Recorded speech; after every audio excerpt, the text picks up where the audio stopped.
Hello, ladies and gentlemen, and welcome back.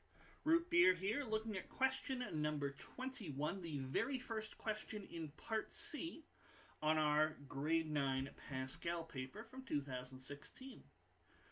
Grid lines are drawn on three faces of a rectangular prism as shown. So we've got some nice lines going across, and there we go.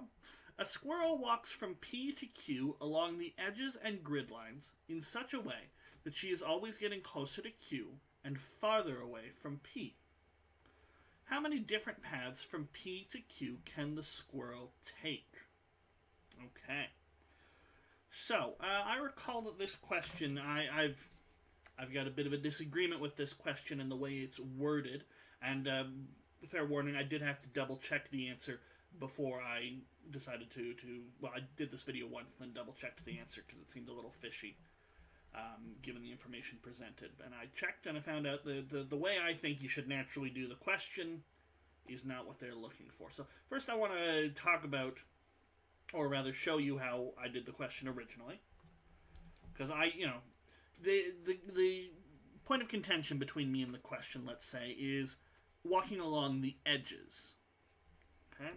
Because I think they're very clear that when they talk to us about this rectangular prism, that grid lines have been put on three of the faces. Okay? That's fine. So, if we imagine the back, there isn't going to be a grid line back here or anything like that. Okay? That's not going to happen. So we don't have to worry about that.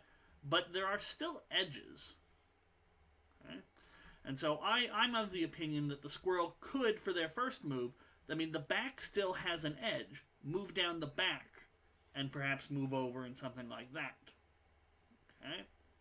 But their answer does not allow for that. Now, in either way that we're doing this is sort of a classic question, whether or not we do it my way or their way. I will show you their way. Or their answer. But the way you do this is always sort of the same.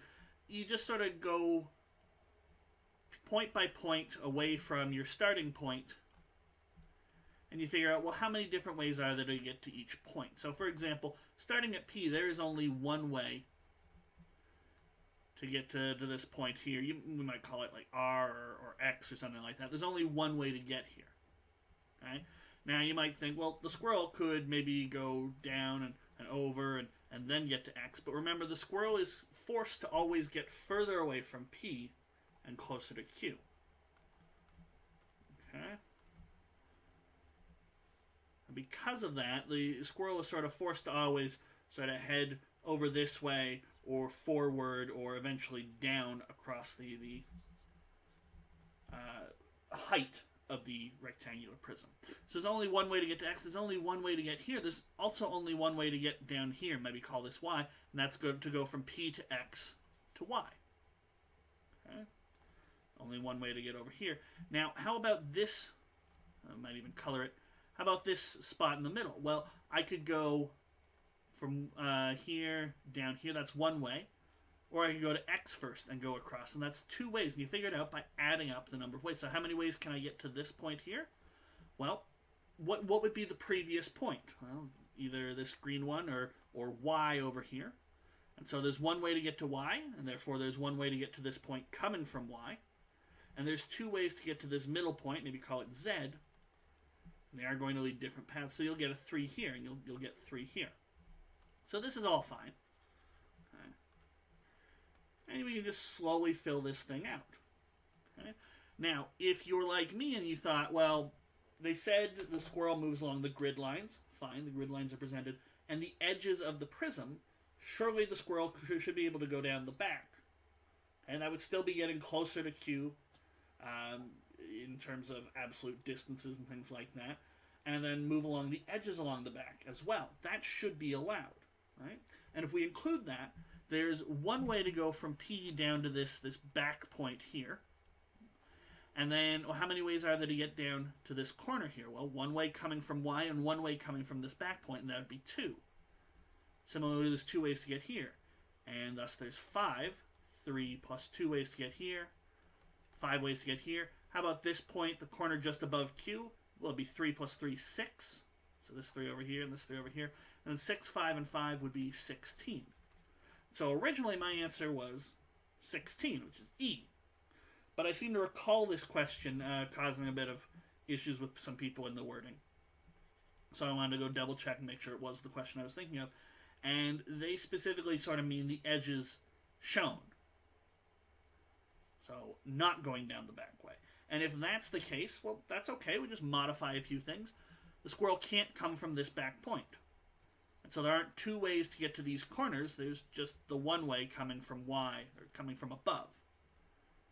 So that changes this 5 and this 5 to a 4. Now the 6 still stays where it is, because these 3's aren't affected. And so 6 plus 4 is actually 14. And so the answer here is A. Okay? Not the 16 that I originally tried. You know, I thought I was being clever. Ooh, they didn't show us the back, but it turns out they didn't want you to use the back at all. And I genuinely think that's more of a failing on the question. Okay? In fact, I'm even just going to quickly reread this. Grid lines are drawn on 3 faces. Yeah, that's fine. Grid lines are, you know, you're allowed to have the grid lines as shown. The squirrel walks from P to Q along the edges and grid lines. I think edges should count for the stuff that you can't see on this rectangular prism. Rectangular prisms still have edges at the back. Anyway, edges in such a way that she's getting closer to Q and farther from P. How many different paths from P to Q can the squirrel take? I really think that the back edges should count. The question disagrees. Either way, the answer here is supposed to be 14. Okay, so that's question number 21. Now, in future questions, like question 22, which we're going to get to in the next video, there are not such issues. You know, it's very rare for me to misinterpret a Waterloo question, which I obviously have. They tend to put these contests through quite a significant review process. I'm actually kind of curious. I'll ask some of the people I know how that interpretation, how the interpretation I had didn't come up in anyone's discussion, or maybe they thought no one would be that silly. And here I am proving them wrong once again. Anyway, that's a story for me to investigate all on my own. Up next will be question number 22. I will see you for that in the next video. Take care.